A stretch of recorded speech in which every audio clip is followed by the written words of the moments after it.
ముఖ్యంగా ఏంటంటే erectile dysfunction ముఖ్యమైనది.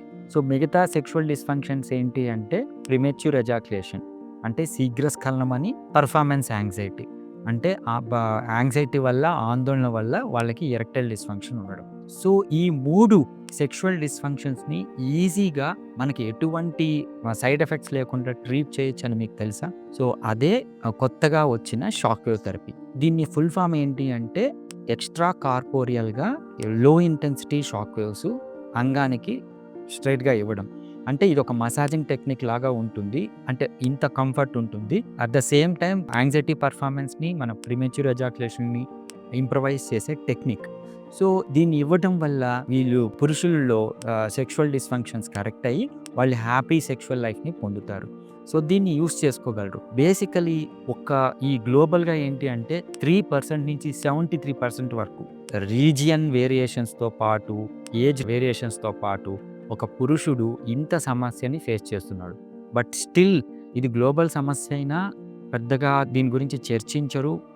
ఎవరు మాట్లాడుకోరు. ట్రీట్మెంట్ వరకు తీసి వాళ్ళని కరెక్ట్ చేసుకోరు. కానీ దీనికి చాలా ఈజీ పద్ధతులు ఉన్నాయి సెక్షువల్ డిస్‌ఫంక్షన్‌ని క్లారిఫై చేసుకోవడానికి అని తెలిస్తే వాళ్ళు కనీసం అప్రోచ్ అవుతారని మనం ఎక్స్‌ప్లెయిన్ చేయడం అనేది జరుగుతుంది. ఈ షాక్ వేవ్ థెరపీ ఏంటి అంటే షాఫ్ట్‌కి ఒక మసాజింగ్ అంటే పెన్నిస్‌లో షాఫ్ట్ అనే భాగం ఉంటుంది. అందులో మనము ఈ షాక్ వేవ్ థెరపీని సౌండ్ వేవ్ థెరపీ అంటాం. అకౌస్టిక్ వేవ్స్‌తో మనం షాక్ వేవ్ థెరపీ ఇస్తాం. దీంతో ఏమవుతుందంటే అంగంలోని కణజాలం రీయాక్టివేట్ అయ్యి, రిపేర్ అయ్యి, బ్లడ్ వెసల్స్ ఫార్మ్ అయ్యి వాళ్ళకి ఎరెక్టైల్ డిస్‌ఫంక్షన్ కరెక్ట్ అవుతుంది. సో, ఆలోచనలకు తగ్గట్టు, సెక్షువల్ డిజైర్‌కి తగ్గట్టు వాళ్ళ ఎరెక్షన్స్ ఇంప్రూవ్ అవుతాయి. సో, ఇది ఎంత సింపుల్ టెక్నిక్. బేసికలీ వీళ్ళకి మెడికేషన్స్ కానీ, వయాగ్రాస్ కానీ, ఇంజెక్షన్స్ కానీ, పెనియల్ ఇంప్లాంట్స్ కానీ అవసరం లేకుండా mild to moderate erectile dysfunction ఉన్న వాళ్ళని కరెక్ట్ చేయొచ్చు.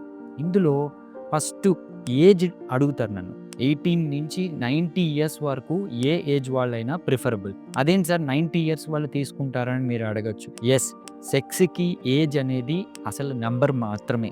ఎప్పుడు కానీ ఆ ఏజ్ పెరిగే కొద్దీ సెక్షువల్ డిజైర్ తగ్గుతుంది, పెర్ఫార్మెన్స్ తగ్గుతుంది అని మాత్రం దయచేసి అనుకోకండి.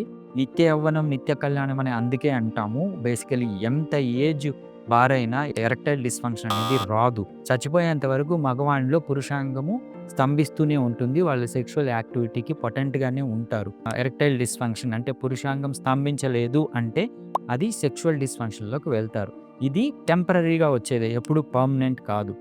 టెంపరరీ ఎరెక్టైల్ డిస్‌ఫంక్షన్‌ని మనం బ్లడ్ సప్లైని పెంచడం ద్వారా, ఉద్వేగపరచడం ద్వారా, రిపేర్ చేయడం ద్వారా, రీజనరేట్ చేయడం ద్వారా మనం వాళ్ళకి ఎరెక్టైల్ డిస్‌ఫంక్షన్‌ని కరెక్ట్ చేసుకోవచ్చు. దీన్ని యూజ్ చేసుకోండి. హ్యాపీగా సెక్షువల్ లైఫ్‌ని ఎంజాయ్ చేయండి. Thank you.